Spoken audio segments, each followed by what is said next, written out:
In the shadow of twilight, a boat slices through the dark, inky waters, approaching an island shrouded in an almost palpable malevolence. As the vessel draws nearer, the island emerges from the mist, its silhouette a dark blemish against the fading light of day. The air grows colder, the sea quieter, as if nature itself recoils from the island's cursed shores. The only sounds are the gentle lapping of the water against the boat's hull and a distant, mournful wind that seems to whisper warnings. Standing at the prow is Vincent, a figure of intrigue and contradiction. His appearance strikes a curious balance between beast and man. His face bears the proud, sharp features of a wolf, eyes glinting with a keen intelligence.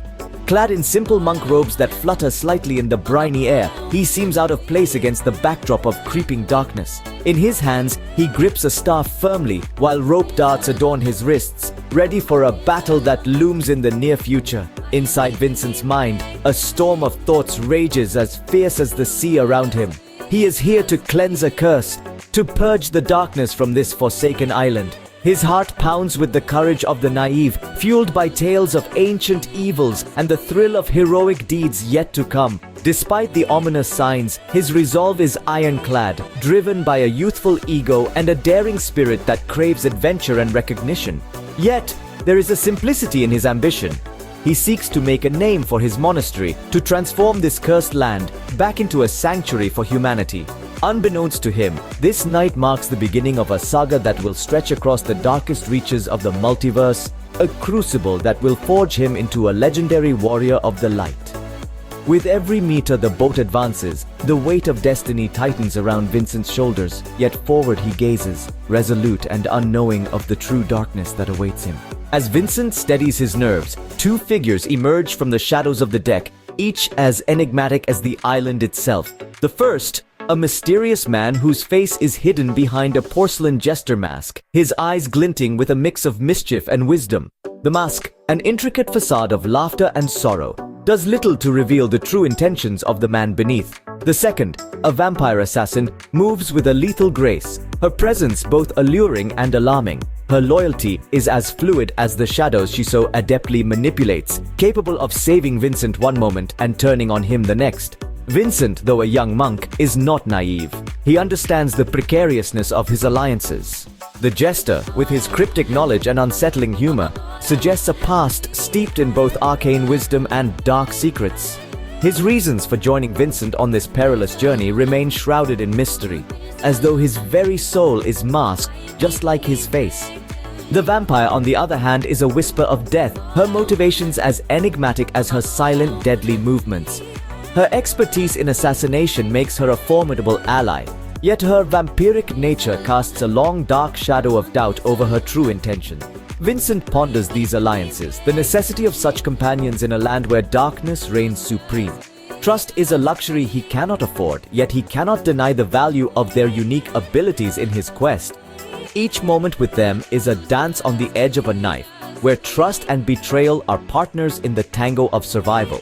Though allies by circumstance, the trust amongst them hangs by a thread, a delicate balance that could tip at any moment into chaos. The boat grinds against the dock with a groan, as if the island itself is reluctant to receive more visitors. As young Vincent, the candid monk, sets foot on the dilapidated pier, the eerie silence envelops him. Each step on the weathered wood elicits a creak that echoes into the mist, like the muffled whispers of the island's unwelcoming spirits. The cold wind brushes against his face, carrying with it the faint, unsettling scent of decay and the distant, almost imperceptible sound of wailing that could easily be the wind, just as easily as not. Surrounding him is a dilapidated port town, ruined by untold years of neglect.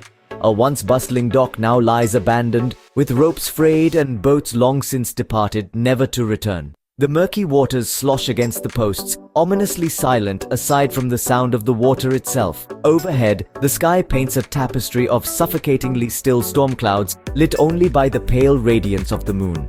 Vincent's senses are assaulted by these grim sensations, yet there's a palpable thrill that courses through him, a mixture of dread and unnatural focus. This is no mere island. It is a spiritual battleground where his resolve will be tested and his courage tried hundredfold. He can feel the weight of his simple monk's robe against his fur, rough and familiar to his home and people. The staff gifted to him by his favored mentor steadies his grip, a comforting solidity amidst the intangible fears that attempt to cloud his mind. Vincent's heart beats a rhythm of both excitement and fear. He knows the legends, the stories of darkness so thick it could break the light. The untold tales yet to be spun against the most terrible of horrid aberrations were what he sought now, rather he knew it or not. With a deep breath, he steps forward, staff firm in hand, but seems briefly hesitant. Every hero's journey starts with a simple step. Yet for Vincent, this step is anything but simple. He stands on the threshold of the foreboding island, the air thick with the scent of ancient curses stinging his nostrils. This had all started as a quest posted on the boards outside his monastery, all with the intention of drawing the bold and stupid alike to investigate the island in the name of the Thorosi Emperor. Unbeknownst to him, this quest is far more than a daring adventure. It is the beginning of an epic saga that will carve his name across the stars of the multiverse. While Vincent sees his journey as a righteous purge, a way to bring light to a forsaken place and honor to his monastery, he cannot yet see the tapestry of destiny being woven around him. The island, alive with dark magic, will pressure and test him in ways a normal, sane man would crumble. Here, among the shadows and specters, Vincent will face trials that test his spirit and battles that demand every ounce of his courage. With each challenge, he will be shaped through unimaginable pain and suffering no mortal being was ever designed to endure. At last, the first steps. Vincent's hesitations faintly surprise even him, but the trio of unlikely allies has a job to do. Doubts swallowed and resolved steeled, a knowing darkness parts around them upon their approach. Creeping between the fetid cracks of a long-decayed city, the adventurer's doom had already set its eyes on fresh meat.